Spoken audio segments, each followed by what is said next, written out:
Welcome back everyone to TTS Daily. I'm Yi. We're in Thailand right now, where Eason Chan just announced that his February 22 concert, which is sold out, will be cancelled due to safety concerns. Surprise, surprise. This comes just days after the Wang Xing news that we've covered previously. The concert was sold out, but ticket refunds will be processed within 10 working days. The decision was made considering safety issues for Chinese citizens and fans travelling to Thailand. Those specifics weren't detailed in the announcement. As we know, Wang Xing was just found on January 7 and he has now safely reached back to China, and this event itself seems to have affected Thailand's tourism by a whole lot, and now a cancellation of Eason Chan's concert. We're in Indonesia right now, where we're going to talk about this case. This case will have two sides for the coin, okay? So you have perspective from both sides. Okay, trigger warning first, okay? Trigger warning. This involves a man, a 43-year-old man, Daso, who lives in Yogyakarta, okay? So he was unalive after allegedly being assaulted by traffic police officers on September 21st, 2024, okay? His body was only exhumed for investigation on January 13, 2025, which was just yesterday. Okay, so one day, on September 21st, 2024, 6 traffic police officers appeared in Daso's house, okay? And they didn't have any arrest warrant, but they brought him out for investigations. They brought him to an empty soccer field where allegedly he was assaulted on his head, chest and legs, and the injuries were so severe that allegedly 3 officers had to go back to his house to inform his family that Daso was hospitalized. But the officer's story is that Daso complained of chest pain, okay, or maybe cardiac arrest, because later on we found out that Daso does have a heart condition and he does have a stem inside. So Daso went to the hospital. He was admitted to the ICU for 3 days, okay? 3 days on 21st September. 3 days later, he moved to a normal ward, and after 6 days in the hospital, he was discharged, okay? After he was discharged, 3 days later, he passed away at home. So now there's a lot of speculations like, if the patient wasn't unwell, why was he discharged? Question number 1, okay?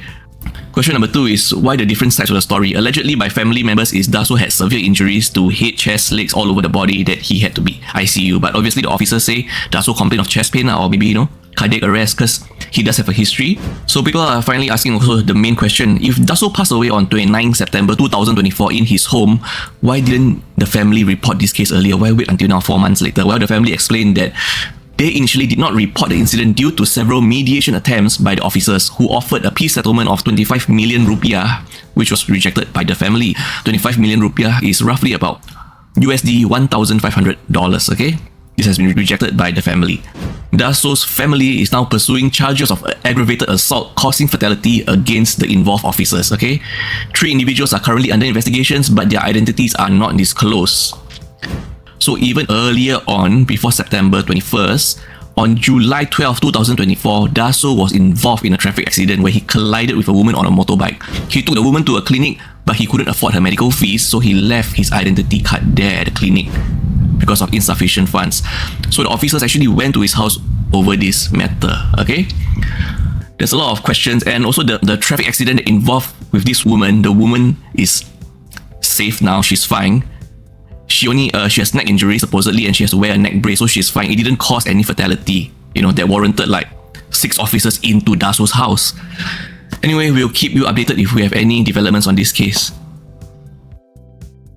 Okay, now in Malaysia, we finally have an update on the news that we just reported yesterday about the distraught mother looking for her missing daughter, who she thought was in Singapore working as a piano teacher, who later we found out that by geolocation, her last reported geolocation was in China, okay? So now the daughter's friends saw the news and contacted the daughter, and the daughter Liu has finally contacted her mom and told her mom that she will be back for Chinese New Year, and she planned to bring her mom to China to visit, her workplace, see how is her life going on, The daughter also confirmed that she is to be well and not under any threat in China, okay? Liu's mother, Pao, expressed gratitude to everyone who has helped in her search for her daughter. I'm glad all well ends well, okay? But please, children, no matter what, you need to inform your parents, your family members of your whereabouts at all times, okay? I believe this is a must, okay? And when I say children, I mean at all ages.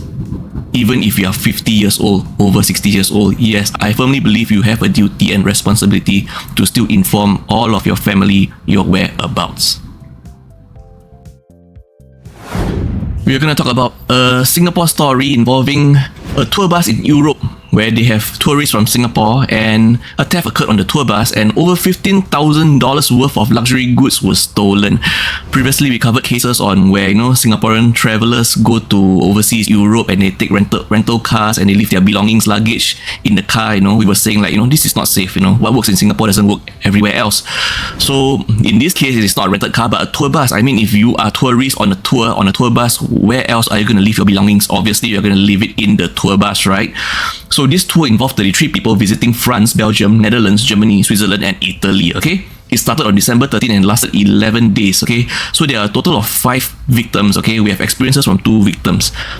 Victim number 1, Huang, 38-year-old woman, she lost a YSL, a Saint Laurent bag valued at $2,700, okay? Her luggage was in the bag storage compartment during dinner, and she came back after dinner and she realized her whole luggage went missing. The Saint Laurent bag was in the luggage, okay?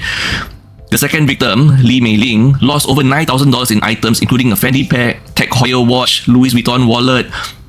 She claims that she was advised by the tour guides to leave valuables on the bus, which she later regretted. Obviously, the tour guide said that she never said such a thing. Nobody recommended anyone to leave your valuables on the bus, okay?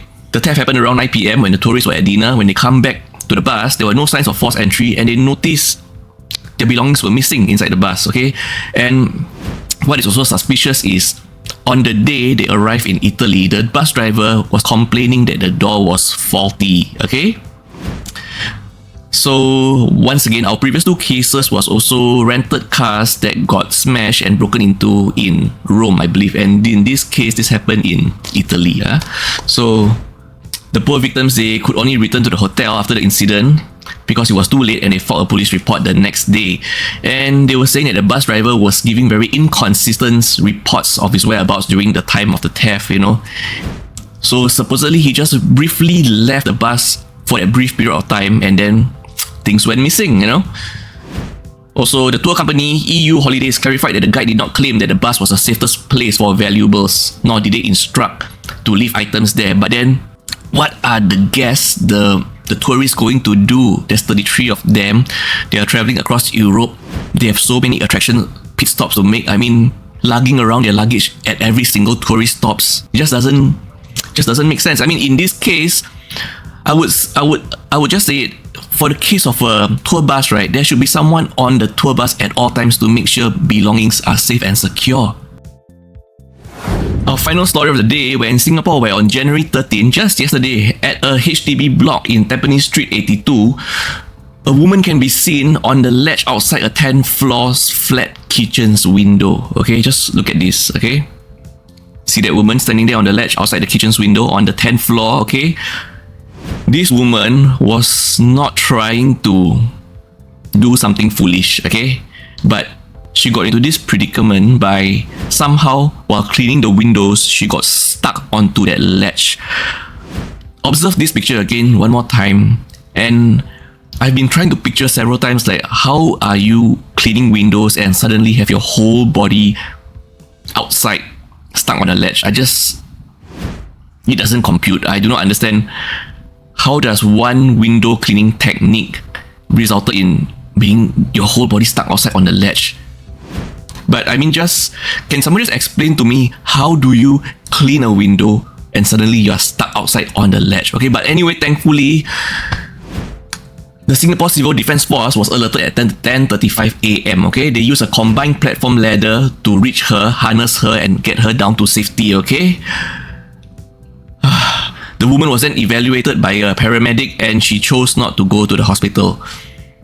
Okay, thankfully. But still, the question still remains, how do you clean windows and actually can get your whole body outside stuck there? Okay, and by the way, window cleaning safety tips. At no point should any parts of your bodies beyond your arms be outside. Okay?